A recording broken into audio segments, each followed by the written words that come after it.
Hi, I'm Maddy. And hey, it's Doug, and welcome to The Crew of Japan, a weekly podcast where we take you on audio journeys through Japanese culture. Today we're going to spotlight the super awesome and underrated sister city relationship between Matsue and New Orleans. It's a bond that I think few might expect, with a rich history of cultural exchange and diplomatic relations that have left a profound mark on the histories of both cities, and I think will continue to do so for a while. In this episode, we are super thrilled and excited to have guest host Sam Perez. Samantha is the assistant professor of history at Southeastern Louisiana University and was the coordinator of the New Orleans Matsue Sister City Exchange Program for Japan Society of New Orleans in 2019. All right, without further ado, let's just dive right on in.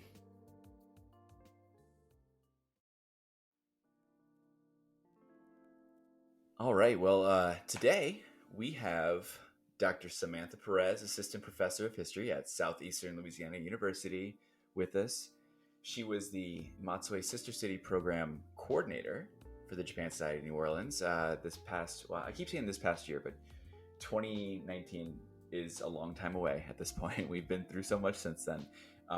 So Sam, do you want to take a second to introduce yourself and say a little something? Yeah, I'm just super excited. Thanks for having me.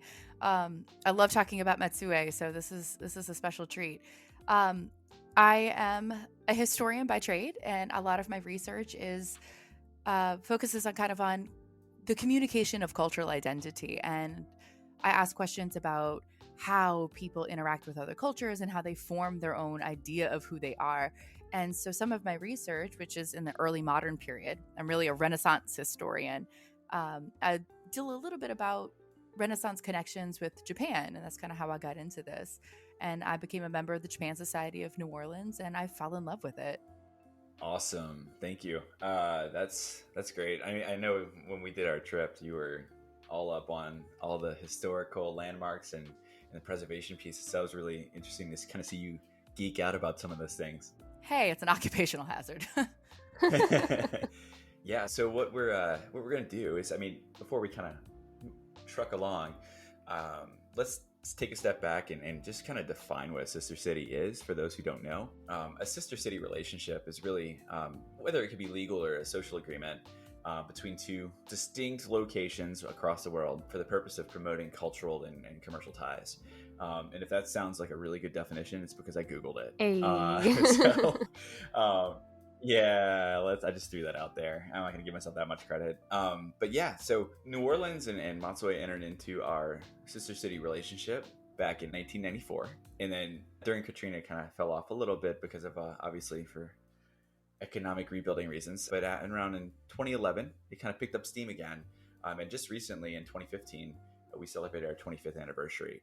But there have been some events between that 25th anniversary and 1994 that were pretty significant. And, some of the folks here participated in some of our earlier exchanges. So, you want to tell us a little bit about those?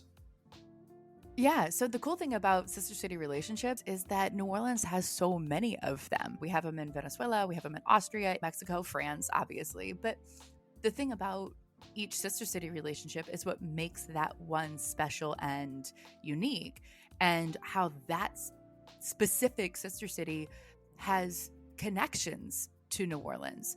And so the sister city relationship between New Orleans and Matsue, it's unlike any of the other sister city relationships that New Orleans has, and even Matsue has.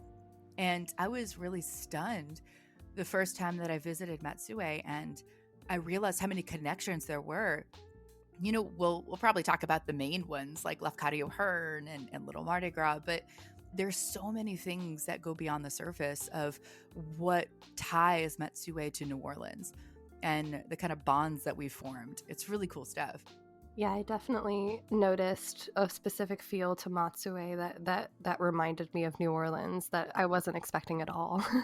I think the friendliness too of it, that it felt a lot like home the first time that I went there.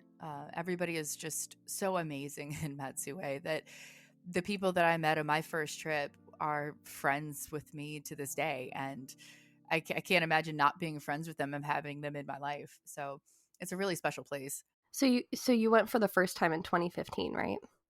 Right. And I was just finding out about the Japan Society of New Orleans. And really, I got this phone call from a coworker from my mom. And she said that on the morning in the news that they had our president, Mike Turner, had been on the news morning show and was talking about how they were accepting applications for the Tomodachi program. And so back in 2015, we had a program made possible by the U.S. Japan Council, the U.S. Embassy in Tokyo, and the Tomodachi Initiative. And so it was part of a 2-year program, 2014 and 2015. In 2014, we had young professionals from Matsue come and visit New Orleans. And in 2015, when I found out about it, they were looking for young professionals from the greater New Orleans area to travel to Matsue and get to know the city and be part of this kind of next generation and strengthening these ties between New Orleans and Matsue. And really, that's part of the whole mission of the Japan Society of New Orleans, is strengthening these bonds between our two nations. I was selected as one of the group that went to Matsue, and it was life-changing. It really was. Did y'all do a homestay at that point? We did. And talking about the friends that you meet, they're the ones that when we went back in 2019, when I was coordinator, they're the ones I stayed with again. And we send presents throughout the year because they have little girls and I've got a daughter. And so we'll do present share, and, that they opened their home to me again when I came back, it's really special. It's pretty awesome, especially you kind of develop that relationship with them and then stayed in touch. We're able to rekindle that when you went back on the previous or this most recent exchange. And, like you said, you've been sending presents back and forth, and you would always kind of refer to them as your extended family. They were your family away from your family in Japan. So it's always pretty cool. I always like that. Yeah, they really are. They've been in part of some important life moments, which I guess is probably the overshare. But I was pregnant the first time that I went, and she was one of my homestay mom was one of the first people that I told ever that I was pregnant. And so I got to watch her little girls and help take care of them and get to know them when I was there in Matsue. And then I now have a little girl of my own, and it's just a really special thing for me. So can we talk about where Matsue is? Because I know I'm not going to do a good job of explaining it. Yeah. Actually, I was thinking about that. I'm like, we've been talking about Matsue, but I don't know if anyone knows where Matsue actually is when you look at a map of Japan. And to be honest, prior to really hearing about Matsue through the Sister City program back in 2019, I wasn't really familiar with Matsue, and I had no idea where it was. I'm not gonna lie. Me neither. Yeah, no, sorry, Sam. I didn't mean to tell you that. Yeah, that's the dirty little secret. Yeah, yes. But now you're explaining exactly where Matsue is on a map, so I've done my job. We're making up for it, yeah. I'm looking at a map right now. The main island of Japan is called Honshu. And at the very kind of bottom left corner of Honshu is the Chugoku region. And in that region, there is Shimane Prefecture, it's a pretty thin, I guess, I don't want to say thin, I don't know, really. Narrow? There we go. That's the word I'm looking for. God, that $10 word, huh? It's on the Sea of Japan coast side of Japan. And within Shimane is Matsue. So getting to there, from door to door, from New Orleans to Matsue, or actually it was Izumo Airport, was it 25 hours? Something like that. Approximately. Maybe. It's a pretty long trip. Yeah. It was, I remember we woke up Samantha, you woke up way earlier because you had to drive from Chalmette, but I'm like right by the airport, so it's a little bit closer. But, we woke up really early for that 7 a.m. flight. I want to say it was about 25 hours until we got to the hotel. Yeah, door to door for sure, especially because once we got to the airport all the way in Izumo, we still had like an hour-long drive, and then we had dinner, and then we got back to the hotel. Yeah, because when flying into Japan, we flew into Tokyo, did a layover there, changed terminals, changed planes, and from there we flew to Izumo Airport. There are ways to get there by train, and they even have night buses and whatnot that could take you there, but from Tokyo, if you fly into Tokyo. But yeah, probably the easiest way is to get in through Izumo Airport.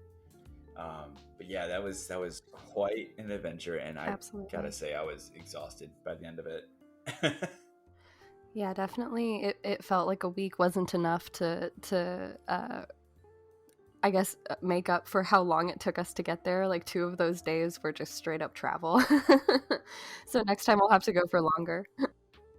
I went to work the next day. That when we got back, both times that I landed back, I was up at work and teaching the next day. So it's a journey even when you get back. We left on like a Tuesday, right? Or was it a Wednesday to Wednesday or Tuesday to Wednesday? I can't remember, but we did leave like middle of the week. It wasn't like we planned it out where we're leaving on a weekend. It was middle of the week. So coming back home, for us, it was like, holiday, but coming back, no one else was in that mindset. We were all like back to the grind, no time to reminisce.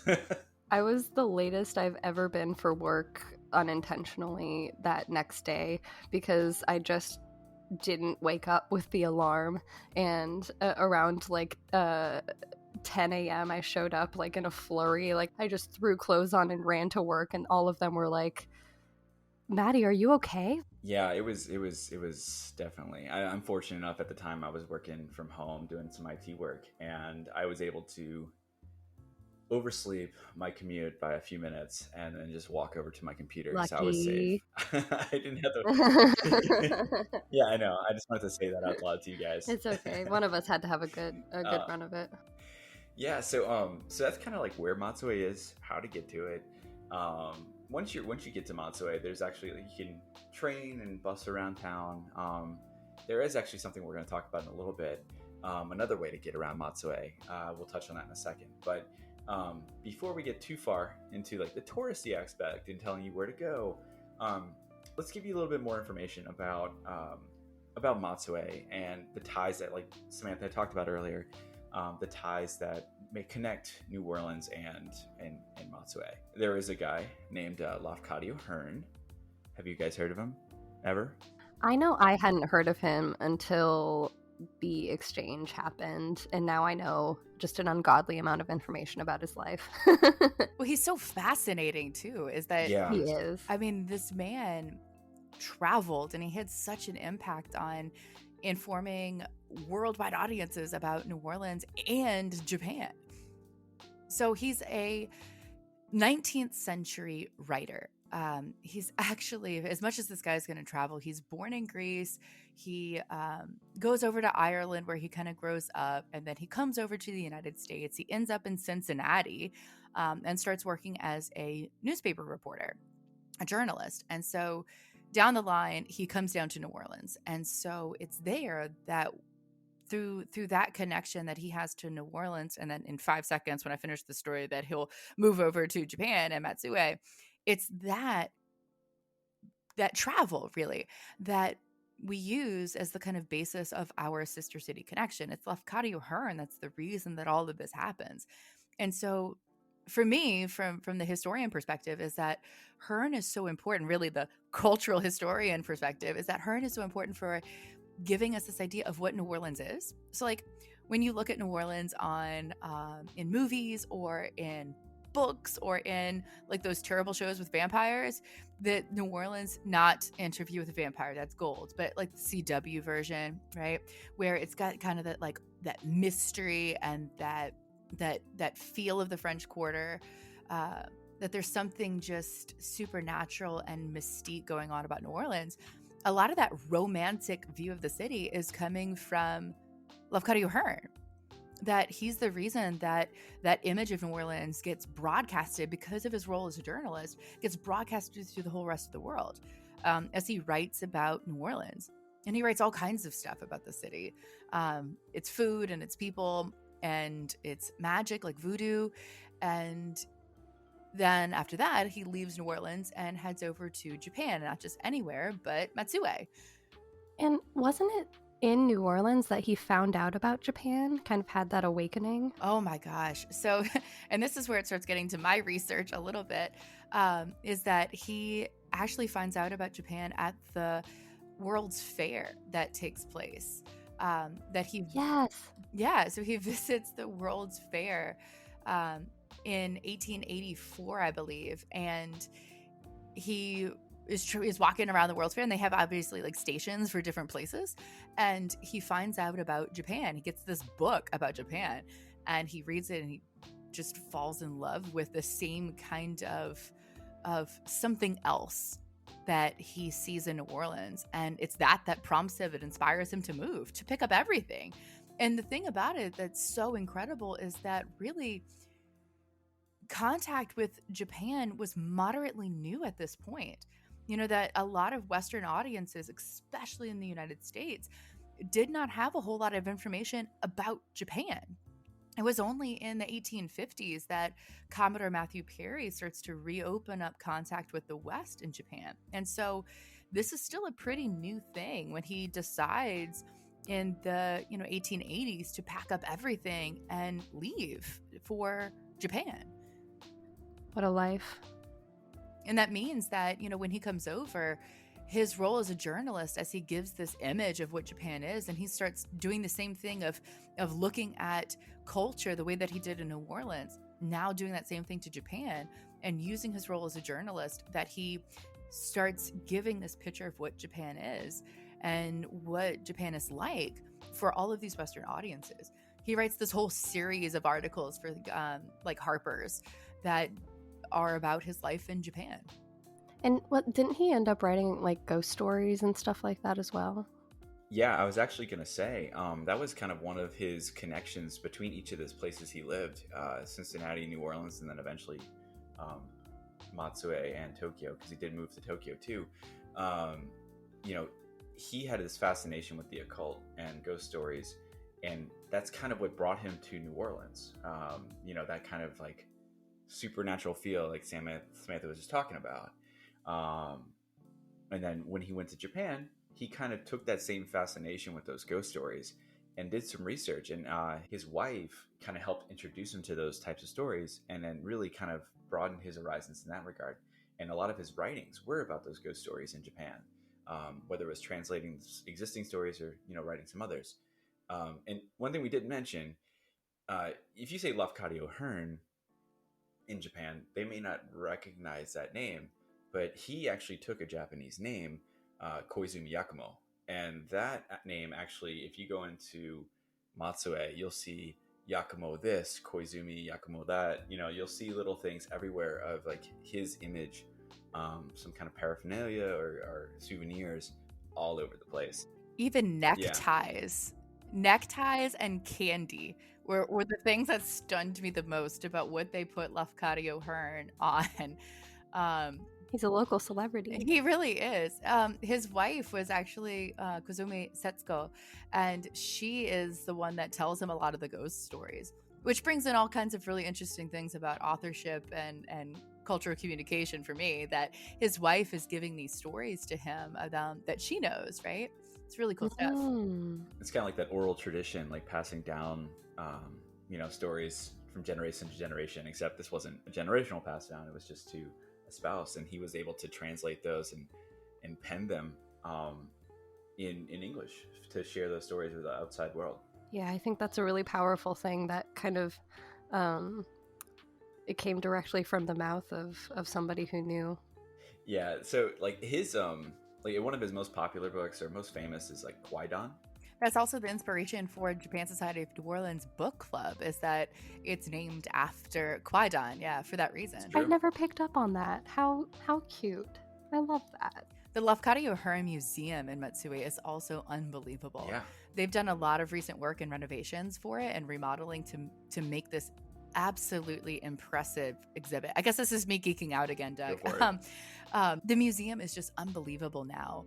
That I got to see it right when we went for the 2019 exchange, that to celebrate the 25-year anniversary of the sister city relationship, we got to go see the new museum, and it's very close to where Lafcadio Hearn's house is preserved.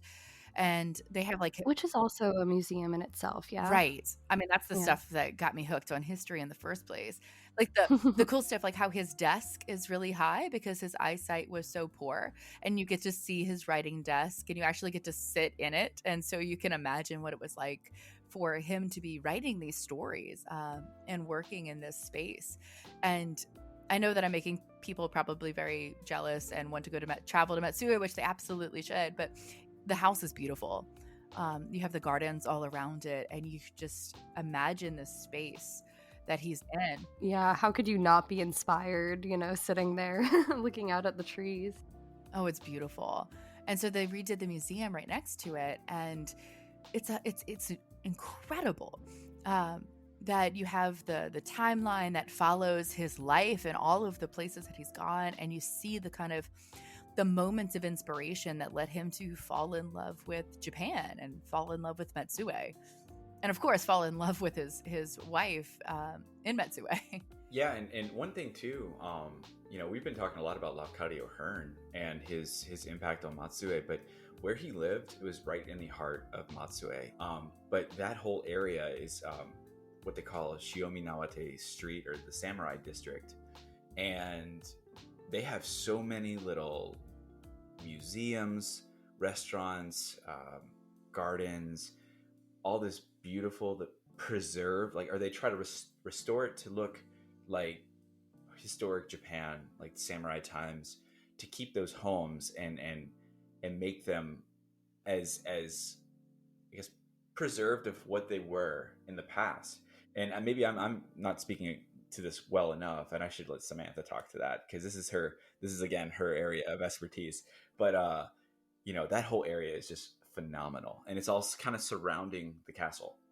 So that whole area is meant to be this kind of stepping into the past, which is absolutely incredible when you go there, and especially so because it's surrounded by Matsue Castle, which I guess is a good point for us to talk about Matsue Castle, right? Absolutely, please. Yeah, that was one of the highlights of my trip over there. I loved that area, Yeah. and the castle is gorgeous. Well, because the idea of the Samurai Street, as I remember, is that it kind of surrounded the castle so that it would be, you'd have the castle, a moat, and then all of your most trusted soldiers living all around you as an added layer of protection. Right, which is all part of that construction of the Edo city, which is what Matsue started as this kind of area, this kind of castle town, right?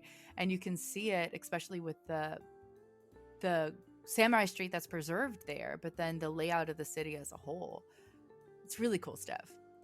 And didn't they say that they often film samurai movies in that area because it's so similar to how it would have looked?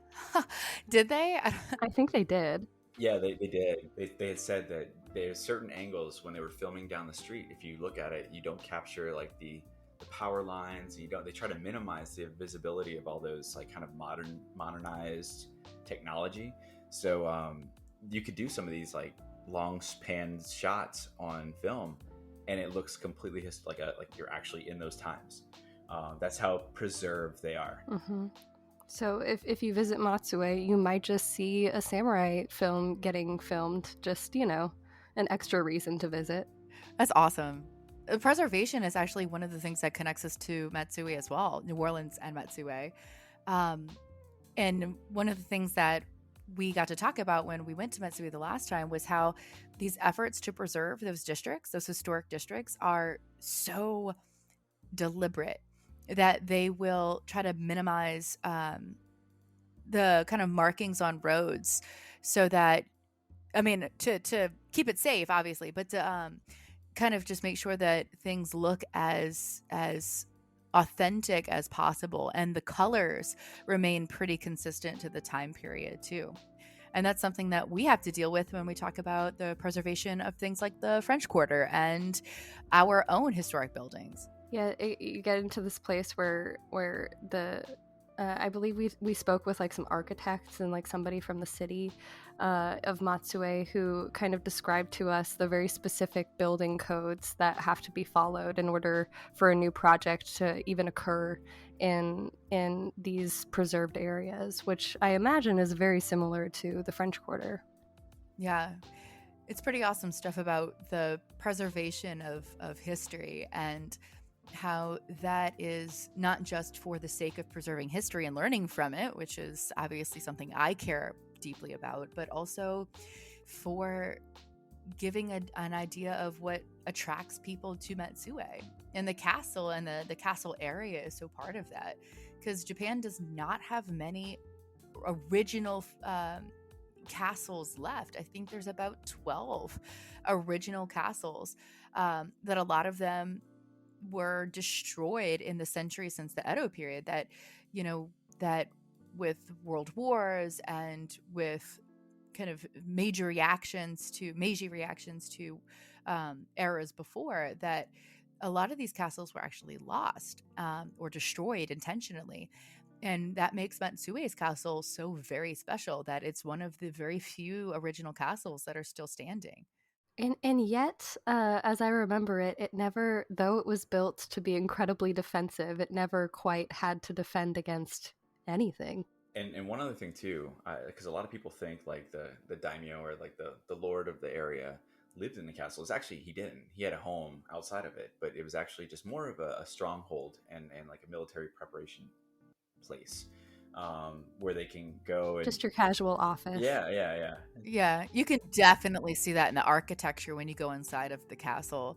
I mean, there's some living space, but it's very much meant for defense. The small windows so that you could throw rocks out of them, and then the kind of like archer windows so that you can shoot down your arrows to the ground below.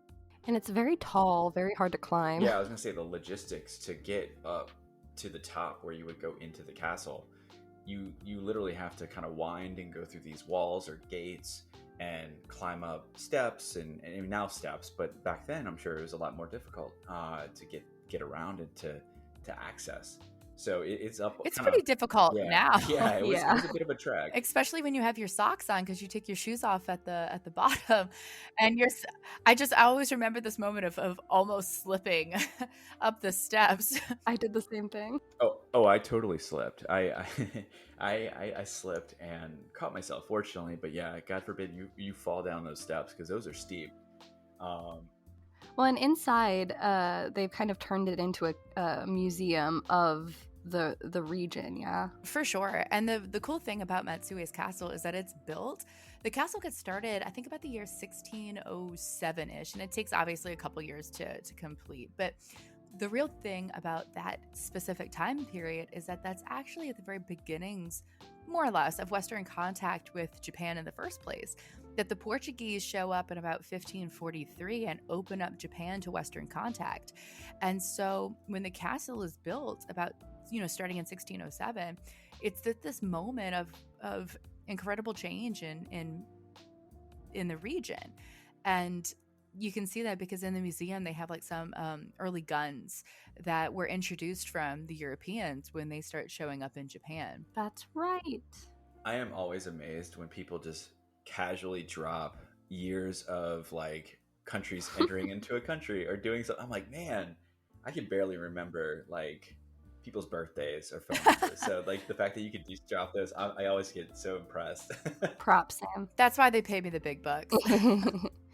And the castle is actually surrounded by a moat that you can take a wonderfully leisurely boat ride on, with a lovely Matsuean serenading you as you experience. As you duck, as you go through the bridges. So they have all these bridges, obviously over the moat that connect it to the castle.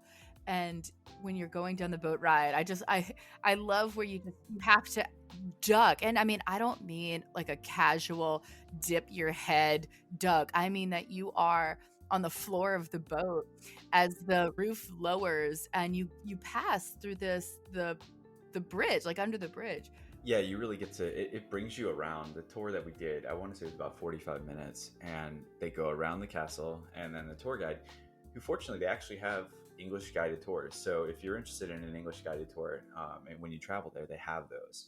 Um, but the tour guide would kind of point things out and kind of give you some really cool tidbits of historical importance, or just like, oh, it's nice to know, or neat to know, did you know, type things as you're going around. But one of the, I mean, this mode, it was the primary means of navigating and transporting yourselves in Matsue back in the old days. Like they had steps that go down to the water, and people were washing clothes in that water because back then it was cleaner, I guess. But it was very much it was a water town, a water city.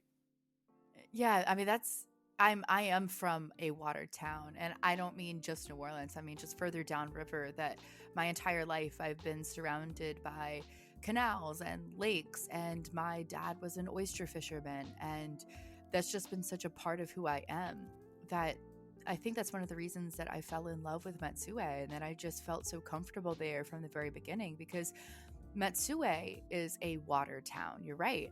And that's not one of the things that you think of when you think of this sister city relationship, that it's all about Lafcadio Hearn because he's on the neckties and on the boxes of candy. But but there's so much more that connects us to Matsue, and our relationship to the water is a lot like that. At Matsue, you're right that it's close to the Sea of Japan, and that you have Lake Shinji right there. Not to mention a lot of like rivers, and then some other lakes in that area as well. And so it's just, I remember one of the first times, the first time I went to Matsue, my host mom brought me out to go see them fishing for clams in the morning. And it's just something about it was just, it felt so familiar to me, because I've always grown up with a family of fishermen and shrimpers and oyster fishermen. And it was beautiful to see these connections to the water the way that we have them here in New Orleans. Yeah, and like you mentioned, I mean, they have Lake Shinji on one side, and on the other side is Lake Nakaumi. So I mean, they're on both sides of their, east and west sides of Matsue is lakes, and to the north is the Sea of Japan. So three sides of the city are surrounded by water. So it's like you said, the culture itself is very much centered around these bodies of water. And like you mentioned, the Lake Shinji, then having the clam fishing, those shijimi is like one of the top delicacies of Matsue. And they'll put it in the miso. They'll have like all sorts of different regional specialties that just have shijimi in them. Which is the other cool thing about Matsue's connection to food too. That again, the things you don't think about, but like Green's Baby is a restaurant in Matsue and has very special connections to New Orleans, because they are a kind of like a Japanese New Orleans fusion restaurant. Yeah, it's so cool to find these little pockets of connection.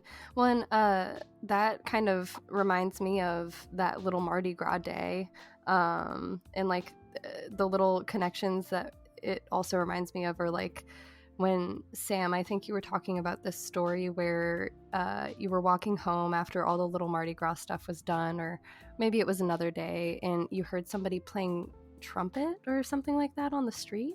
Yeah, they were just, it was, they had dragged a piano out, and it was a guy playing, and it was so amazing, because they were just, playing second line music in the street. And you think about when you're walking around down here and you see street musicians, it's incredible. Yeah, I would say that one of the things you mentioned, Little Mardi Gras, and that was actually one of the central pieces of our exchange program, is participating in this Little Mardi Gras parade that happens annually in October. And we dressed in Mardi Gras attire. We had beads and doubloons. And the funniest thing is when we were going through these parades, they had high school bands and whatnot kind of doing like a marching band competition. And one of the funniest things is as we're walking, we have these beads, we have these doubloons. You have people standing along the street, not nearly as crowded as you would think, and there's no floats or anything like that, but you're just walking down the street, and then we're like, oh, it's Mardi Gras, let's throw beads, let's throw doubloons. So we're throwing beads at people, throwing doubloons, and they're just standing there like, what the hell are these people doing? Like, we're throwing things and it's just hitting them, or they're like dodging it. They're not even trying to catch it. So it's like one of those like cultural like gaps that we don't really think about, but for us it's second nature. I got in the habit of going up to the little kids and handing them the bead or the doubloon, and I felt like I was handing my business card. You know, I actually think I scarred a little girl because the job that I had at the time, they sent me with some throws as, you know, just a little token of goodwill. And my boss at the time had gotten like little plastic alligators, but they were very realistic. And, you know, of course, for like Mardi Gras here, kind of weird, bizarre throws are a specialty and something that you'd really enjoy getting. And it didn't really occur to me that it might be something scary to hand to like a 10-year-old. And so I tried to give it to this little girl, and she like screamed and ran away. Yeah, and I mean, it was always just kind of funny. Like, I'm pretty sure I hit like a couple people in like the face with beads, not intentionally, but like just kind of lobbing them up, and they weren't looking. They weren't just thinking that Mardi Gras beads are going to be thrown at them. And yet it still had such a festive vibe to it. You know, it was very colorful and very loud. I mean, and it was just filled with this love of New Orleans too, that so many people come to go look at this little Mardi Gras parade in Matsue that it has so much of a draw that you have all of the high school bands come and play, and then they're playing, you know, second line music, and they're just I remember there were Saints colors that you could see, and there's the flag of the city of New Orleans that they're having through the parade alongside of the Matsue flag, and it's this huge celebration of the things that do connect our cities.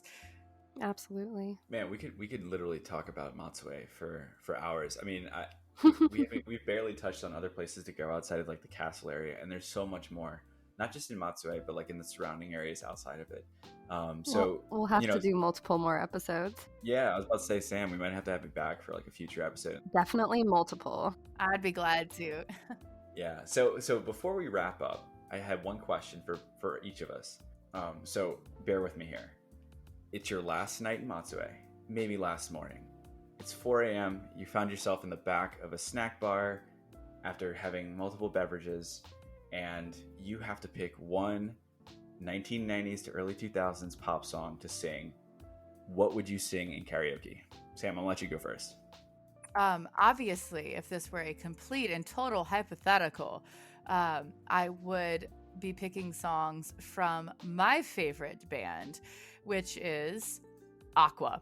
Okay. Yes, I am admitting that on what will become a widely broadcast podcast. Aqua is awesome, and I would straight up be singing Aqua.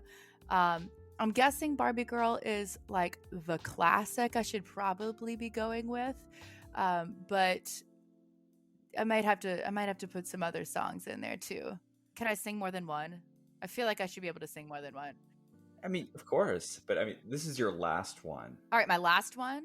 Okay. Yeah, your last song before you close out your tab, hypothetical tab. Hypothetical tab. And then hypothetically walk 45 minutes to a Lawson to get convenient food before going to bed and having to wake up in like 2 hours. Okay. Wait, did you say 80s to 90s, right? 90s to early 2000s. Oh, 90s to early 2000s. Okay. Then yeah, I'm going to go with Dr. Jones by Aqua. It is both a great song and occupationally relevant. I love it. Maddy, what about you? I'm trying to remember what in this hypothetical situation I might have considered. I think I remember, I mean, I would possibly hypothetically be singing a song from Grease. I'll allow it. Do y'all remember that?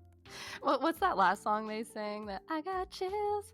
Da, da, da, da, da. Like, what was that song called? Oh my God, you put me on the spot here. I was the one supposed to be putting people on spots, not you.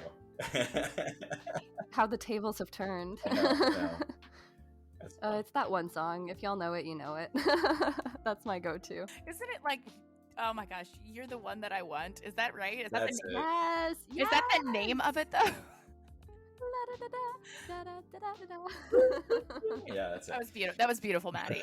Oh my goodness. What about you, Doug? All right. You know, Sam stole Barbie Girl from me, Man. so that's usually my go-to. 2 Aqua songs. And anyone that is listening to this podcast that knows me or did Jet program with me or has been to karaoke with me knows that I definitely have tried a few songs from either Aqua Barbie Girl, Lady Gaga, or The Darkness I Believe in a Thing Called Love. Those are like my 3 go-to. Okay, wait, but wasn't there, in this completely hypothetical situation, a rap song that you did? Eminem, my name is. You did it twice, which is hypothetically That's right. would have done Oh it my twice. God. I hypothetically don't remember because I. There we go. There it is. All right. Well, that was our conversation about Matsue and our trip over there and the program, which is absolutely phenomenal. You know, once COVID and this pandemic kind of starts to dissipate and we can go back to international travel and whatnot safely, you know, Japan Society is always going to be looking to have one of these exchange programs again in the future. So if this is something that does sound interesting to you and you would love to travel to Matsue, keep your eyes and ears peeled. You never know what you'll find. Samantha may be planning it. It could be one of us. Who knows? But you have to be you have to be a member of the Japan Society in New Orleans in order to participate. So keep that in mind. Wink, wink. But it is one of those reinvigorating, life-changing opportunities because you really do get to go immerse yourself in a brand new culture and learn about a place you've never been to, see people and things that you've never seen before. And again, we'll touch on these in other future episodes, but it is so much of a great opportunity. So please keep that in mind. And you know, Sam and Maddy, do you have any closing remarks about Matsue you want to pass on? Yeah, actually, my little fun fact is I am the same age as the Matsue New Orleans sister city relationship, and I actually got to spend my 25th birthday in Matsue as a part of the 25th anniversary celebration, and I thought that was a really I don't know, it just felt like a fate or something like that. And I can't. What a great birthday present. I know. I mean, I definitely would have to echo what we've already been saying. I think Matsue is a really special place, and I love how rural it is, and yet how connected it is. You would never expect a place like Matsue to be such an international presence, and yet it is. And I think that's just a really beautiful thing, and I know that I'm counting the days until I can go back. Just how incredible it is, and how welcoming Matsue is. One of my favorite memories, and I'll say this to close, one of my favorite memories is after the last little Mardi Gras parade. And so this is now my second time in Matsue. I have friends there, and I remember just walking back to where I was going to meet some people, and I'm walking just through the streets of Matsue just randomly, and I'm seeing people that I know. Oh yeah. And I'm waving to them, and I'm just walking through, like, the parade's over, the celebration's really over, and it was just such an amazing thing to be part of a community that has so much in common with us here in New Orleans. Yeah, it was really, it's crazy how you can step out, and this is not just Matsue, but a lot of places in Japan. You're in like an urban center, and then you step out and kind of get into, you can go 10 minutes in one direction and maybe find a little outlet that makes you feel like you're lost in like the middle of, you know, trees, and you find a little like Shinto shrine or something really cool. It's really, really awesome. There was one thing, Sam, you reminded me of something, and I know we were about to wrap up, but I'm gonna steal one more memory here. One of the things about the Castletown area that we talked about earlier, they had a festival going on in October, and pretty much like you had all these like lit up like lights and lanterns along the path at night. It was absolutely gorgeous. And then they have a drum festival, a taiko festival that occurs during that same time, and all these little drum groups are practicing. So like they're playing their drum sets. As you're walking through, you could hear like little pockets in different neighborhoods, and just walk up and see people practicing. it was such a surreal experience to do that. Like the setting was beautiful and unique, and something you can really only, I don't want to say only experience in Matsue, but it was something I hadn't experienced in Japan up until that point. So if you get a chance to go to Japan, whenever that is in the future, I absolutely recommend Matsue. I think all three of us would absolutely recommend Matsue. It is a bit of a, I don't want to say out of the way, but if you're maybe traveling out to Kyoto or Hiroshima, it's not that far off the beaten path from there. So that's gonna wrap up our episode today on Matsue and our sister city relationship. So once again, thank you, Sam, for joining us. Thank you for having me. It was such a great time to talk, and we'll be sure to have you on in the future so that way we can talk about Matsue some more. I'll be glad to be back.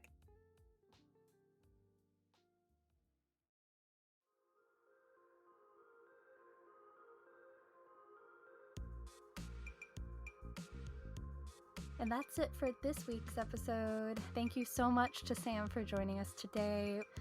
And thank you to you, our listeners. Maybe you came into this wondering, what's a Matsue? Like me only a few years ago. Or maybe you already been there once or twice. I hope this episode got you a little more interested in learning some more about this wonderful city. So if you enjoyed this episode, please feel free to share your thoughts with us on social media. We're on Instagram and Twitter at Crew of Japan Podcast. That's KREWEOFJAPAN. Crew of Japan. While you're there, subscribe and let us know how you are enjoying our podcast. That's it for today. Until next time.